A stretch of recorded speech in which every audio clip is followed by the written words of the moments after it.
When it comes to inflation, you are being misled. Inflation is a topic that has received a lot of attention recently. The cost of living has skyrocketed over the past 2 years, and you've undoubtedly noticed the effects. Inflation is real, but probably not for the reasons you think. Truth be told, it's even worse than we've been led to believe. 2 major blatant lies have been circulated about inflation.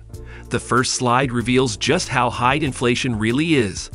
You won't believe how much higher it actually is compared to the official estimates. The second lie is that the reason for rising prices for goods and services is that businesses are facing higher material costs. Consequently, the cost to consumers must increase, which is not entirely accurate. The truth is that corporate greed is largely to blame. Hey there, welcome back to Finance Insights. Let's decode the bitter story behind the inflation that's happening right now. Without any further ado, let's jump into the topic. So, we'll begin discussing these 2 outright lies with the first. Is inflation really this high? As the name implies, inflation refers to a rise in general consumer prices, or, in a nutshell, the extent to which the cost of everyday goods and services has increased over the past year. Inflation in the United States was 8.2% not too long ago. According to the World Bank, global inflation is currently 8.8%, making it the highest it has been in 40 years. However, the most recent statistics suggest that inflation is beginning to moderate. Joe Biden has praised the government's efforts to rein in inflation after the United States Consumer Price Index, CPI, was recently reported to have fallen to 7.7%, and other parts of the world have seen a similar cooling effect, including the 10% decline in inflation seen across the Eurozone. To everyone who has felt the effects of rising prices, the recent signs that inflation may be leveling off should come as welcome relief.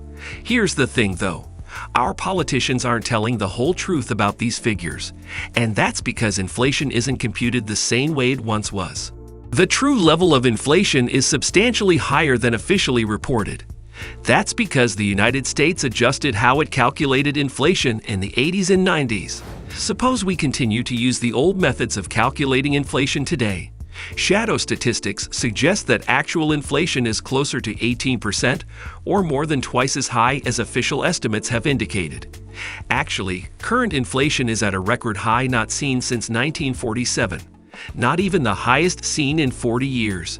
Moreover, there are those who disagree with Shadow Stats' exact numbers, but everyone agrees that it's not what our governments are telling us. Consequently, this is probably the reason why prices seem to be higher than we've been led to believe they should be. And the reason for this is the government's desire to avoid responsibility for the dire state of affairs. But here's the thing. It's not just the government that's probably to blame for the astronomical inflation rates. Rather, multinational corporations control the market and therefore the products you can buy. That's the second and most important lie. We'll come back to this point in a moment. But before that, let us quickly tell you how you can remain unaffected by inflationary prices. People the world over are turning to side hustles to combat inflation and recession. The best and most successful side hustle is, of course, e-commerce. E-commerce can be a great way for you to make extra money on the side and could even be your full-time earner in the future. But if you're not sure how to get started, that's okay. You don't need coding skills or even know how to build a website. Wix is there for you. With Wix, a lot of your work is already done. Wix is a free, user-friendly website building platform. Yes, it's free. You are welcome to use Wix for free for as long as you wish and to create as many sites as you want. Wix offers a complete set of tools to build your online presence, from getting found on search engines to building your business. So now, all you need to do now is head to Wix with the link in the description below and start your e-commerce website in minutes. So this is what brings us to lie number 2. Why does inflation occur exactly?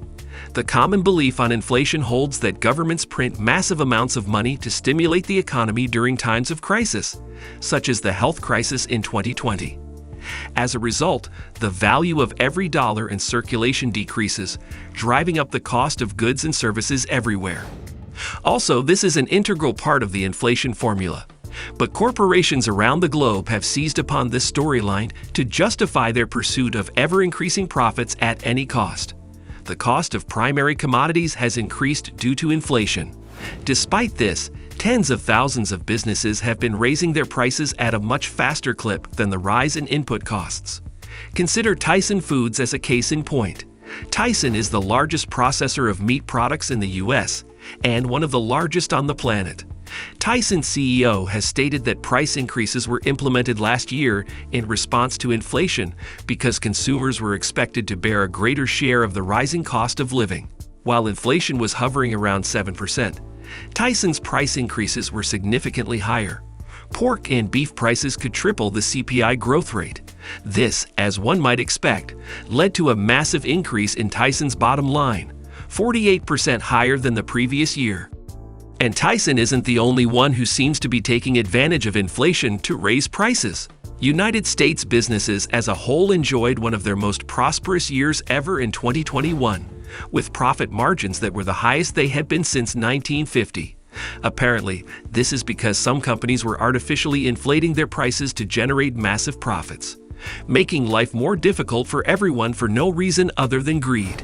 Having read this, how surprised are you? Share your thoughts below. Now, most people would think that price gouging of this nature would be impossible in today's world, as most of us believe that we live in a world filled with competition, though obviously not true. Just how little competition exists in the modern world then? It stands to reason that if a producer of a good or service suddenly and unethically raises its prices, when there are literally millions of other options out there for us to buy, that its competitors will compete to keep their prices as low as possible in order to attract more customers. However, the fact remains that we don't have very many options available to us. Our freedom of decision is purely theoretical. Take evening entertainment as an example. You might tune in to ABC News, a Marvel or Star Wars film, sports broadcast on ESPN or Fox Sports, or a documentary on history, Vice, or National Geographic. Disney owns all of these brands and many more, so if you do any of these things, you're really just watching Disney. Here's how bad it is. In 1994, not a single industry in the United States was controlled by more than 5 companies. That is to say, no sphere of activity was dominated by a handful of giants. In 2020, however, this was no longer the case, and a small number of corporations controlled virtually every sector of the American economy, from manufacturing to entertainment to food to everything else. This obviously means that these companies have a lot more leeway to set market prices and use factors like inflation to substantially increase those prices. To sum up, yes, inflation is prevailing, and yes, it is partially related to the government's excessive printing of money. However, it is being caused disproportionately by a small number of extremely large corporations that own the vast majority of the products and services you use on a regular basis and are simply using inflation as an excuse to increase their own wealth. And what's even sadder to hear is that many times governments, instead of working for the betterment of citizens, work hand in glove with these corporations, destroying the common man's finances. How many of you agree with us on this point? Let us know in the comments. Now that you know that this economic crisis isn't cooling anytime soon, you'd want to be prepared to keep your finances strong. Watch our recent video on how recession-proof your finance in 2023. It's on you right now and clicks to watch it. Hope you liked this video. Drop us a like if you did. Subscribe to our channel for informative videos. We'll see you in the next one. Take care.